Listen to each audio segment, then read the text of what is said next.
Alors dans cette vidéo, on va voir que on peut passer une fonction de callback dans une props. Car dans la vidéo précédente JavaScript 275, donc j'avais passé une propriété, donc c'est une key in value, qui venait de l'objet state, du composant parent, et je l'avais mis comme props dans le composant enfant. Donc dans une props, on peut passer d'autres types de données au composant enfant, comme des méthodes. Donc là, dans ce cas-là, c'est une fonction qui a été faite dans la classe du composant parent. Et souvent, ce sont des handler functions. C'est ce qu'on a utilisé dans le input. Donc on va le voir après. Et on y accède dans le composant enfant en l'appelant. Donc si on est dans une fonction stackless component, et bien ça sera props. Et le nom de la méthode. Et si on est dans une classe, c'est-à-dire que si le composant enfant c'est une classe, et bien on mettra tease.props et le nom de la méthode. Donc ça c'est très intéressant à voir et on va le voir maintenant dans Visual Studio Code. Donc pour illustrer tout ça, ce que je vais faire c'est que je vais reprendre mon composant input. Donc là j'ai mon composant input qui fonctionne très bien, c'est celui-là qu'on avait vu dans une des vidéos précédentes. Envoyer le formulaire, voilà. Donc là je vais aller dans mon composant ici là, input, donc je ne vais pas y toucher, je vais en recréer un autre. Et on verra comment on passe une méthode dans une props. Donc une méthode qui sera faite dans le composant parent et que je transmettrai au composant enfant. Donc l'idée c'est que je vais rentrer des données dans un input et ces données, donc là comme on peut le voir ici, là, pour qu'elles s'affichent, je dois appuyer sur le bouton submit. Et bien lorsque je taperai ces données là, il y aura une méthode qui fera que ces données s'afficheront automatiquement sur la page. Donc là je vais créer un composant. Je vais l'appeler input callback. Pourquoi callback? Parce que lorsqu'on passe une fonction dans une fonction, c'est une fonction de callback. Input callback.js. Donc le composant parent sera une classe parce qu'il faut gérer le state, il faut gérer l'état. Donc React class component, c'est celui-là que je veux. Donc dans cette classe, il y aura bien sûr le constructor, la fonction constructor, car dedans je dois y mettre le state. Donc là j'y mets super, dedans j'y mets props. Donc tease.state, donc ça c'est pareil, c'est comme d'habitude. Et dans le state, donc l'état, ça sera un input value. Alors c'est pas égal à ces deux points. Dedans je vais y mettre texte pour le moment. Quand ça marchera, je mettrai juste une chaîne de caractères vide. Donc là je vais marquer texte. Voilà. Donc ce composant parent aura deux composants enfants. Donc ce composant parent va transmettre son state et la méthode que j'ai pas encore écrit dans deux composants enfants. Donc le premier composant enfant est dans lequel je vais transmettre les props, dont la fonction de callback, ça sera getInput. Donc souvent en anglais, souvent dans React, le terme get est souvent utilisé. Donc là je ferme le composant, parce que get ça veut dire obtenir. Donc ça c'est un mot qui revient tout le temps, ça, le get. Donc là c'est l'obtenir, l'input. Donc là pour le moment l'input je ne l'ai pas fait. Je ne l'ai pas fait, et d'ailleurs je vais le faire. Donc là pour le moment je suis sur mon composant parent qui va gérer la logique du state et la méthode qui va me permettre de pouvoir écrire là dans the input. Donc ça c'est bon. Donc là je vais faire le composant enfant, le premier, donc composant enfant. Ici je vais marquer composant parent. Donc dans le composant enfant, donc celui-là ça va être obtenir de la data. Obtenir de la data de l'input. Bon, on l'appelle comme on veut. Donc là ça va être un composant sans état. Donc je vais faire une fonction. Donc je vais faire, donc je clique React, Component, Stateless. Create Stateless React Component. Voilà. J'appuie sur Entrée. Donc là, comme j'ai fait l'affichage automatique, là, donc là, il m'a mis Input Callback. Donc bien sûr, son nom, c'est pas ça. Donc déjà, ça, je le vire, premièrement. Donc son nom, ça va être GetInput, CTRL-C, CTRL-V. Et bien sûr, ça, je le vire. J'en ai besoin que de 1. Export Default. Donc dedans, dans cette fonction, je vais passer la props. Quand je vais passer ma props ici, ça va aller là-dedans. Et après, le code que je vais exécuter, donc je vais faire P. Donc je vais l'appeler GetInput.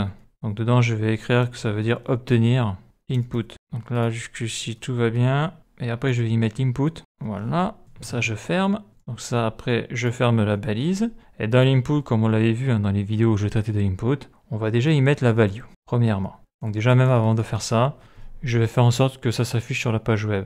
Donc ça va s'afficher, car ici, dans le composant parent, j'ai appelé le composant enfant. Donc là, je vais le mettre dans app.js. Et je vais le mettre sur Info Web API. Donc je vais le mettre ici. Donc ça va être Input. Là on voit que le callback est apparu. Je clique dessus, je ferme la balise. On voit que l'importation s'est bien faite. Génial. Donc je reviens sur mon composant Input Callback. Donc là on constate que mon input est bien là. Et là on constate que je peux taper dans le champ de input. Donc là, je vais faire un composant input contrôlé. Donc, on sait ce qu'il faut faire, là, hein, on l'a vu dans les vidéos précédentes, hein, value. Et dedans, je vais y rajouter la props. Donc là, la props que je veux passer, là, c'est la value qu'il y a ici, qui vient de la key input value, qui vient du state du composant input callback. Donc la props qui va passer là-dedans, c'est props.input. Donc là, en plus, la props, je ne l'ai pas encore passée, là.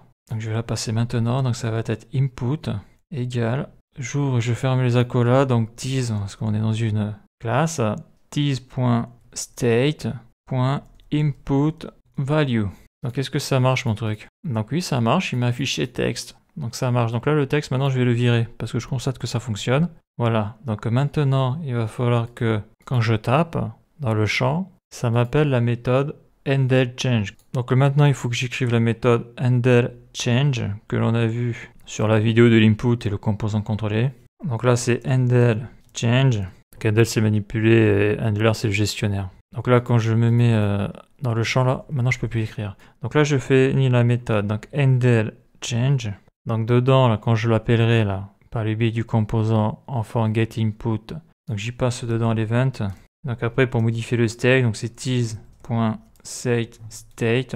Donc dedans, j'y mets les parenthèses, fonction fichier, j'y mets parenthèse accolade. Donc voilà à quoi ça ressemble. Et dedans, j'y mets la propriété que je veux modifier. Donc ça sera input value.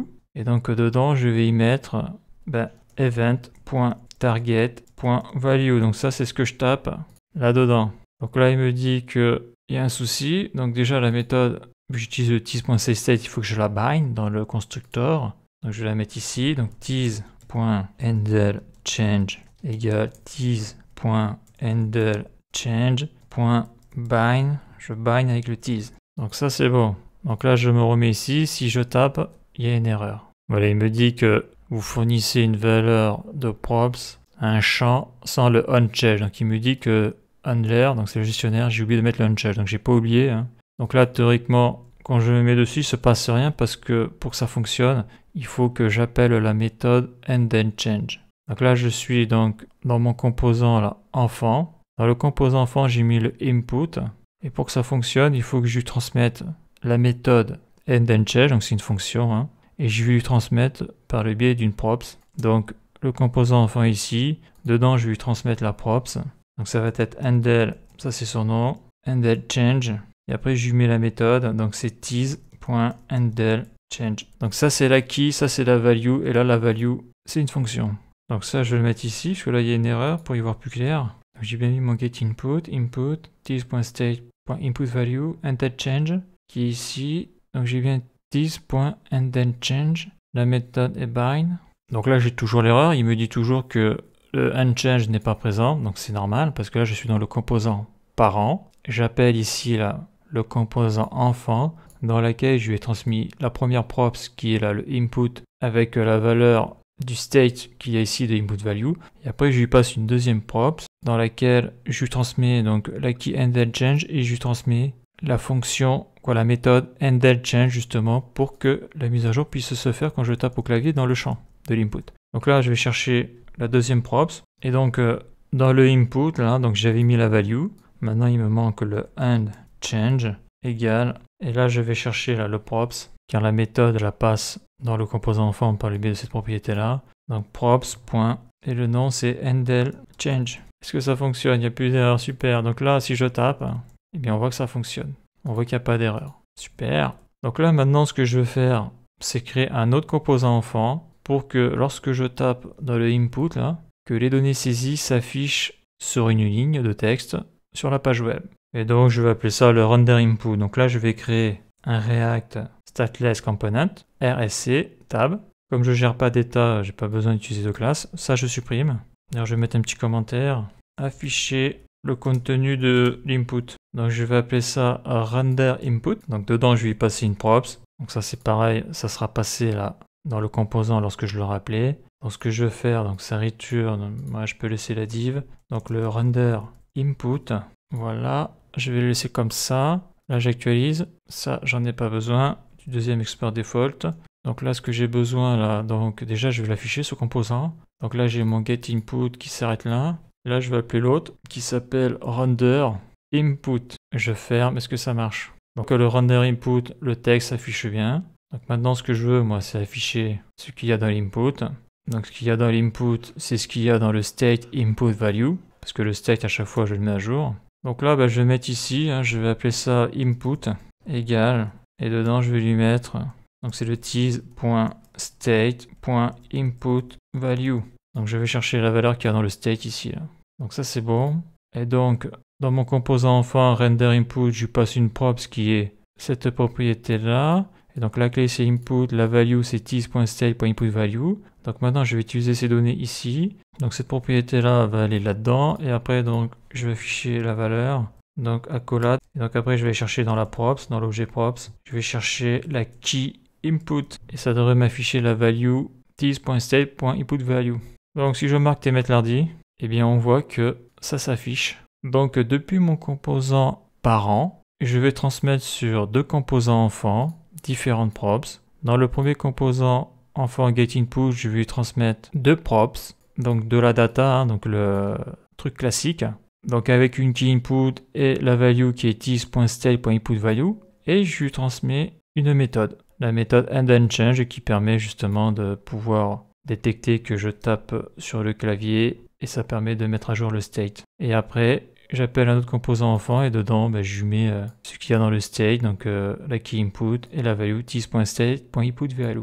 Voilà, et là on peut voir les deux composants enfants. Cet exemple-là est très intéressant parce que donc la méthode qui est dans le composant parent, c'est comme ça qu'on la transmet dans une props et après dans l'input, dans le endChange, comme je l'ai transmis dans une props, je l'appelle en faisant props.endChange. Et on peut voir que ça marche très bien. Et après tout le reste bien sûr fonctionne. Donc pour conclure, on va aller faire un petit tour sur le components. J'actualise. Donc on voit que j'ai mon composant le plus haut, c'est apps. Là j'ai un autre composant, donc celui c'est un enfant de app qui est info web API.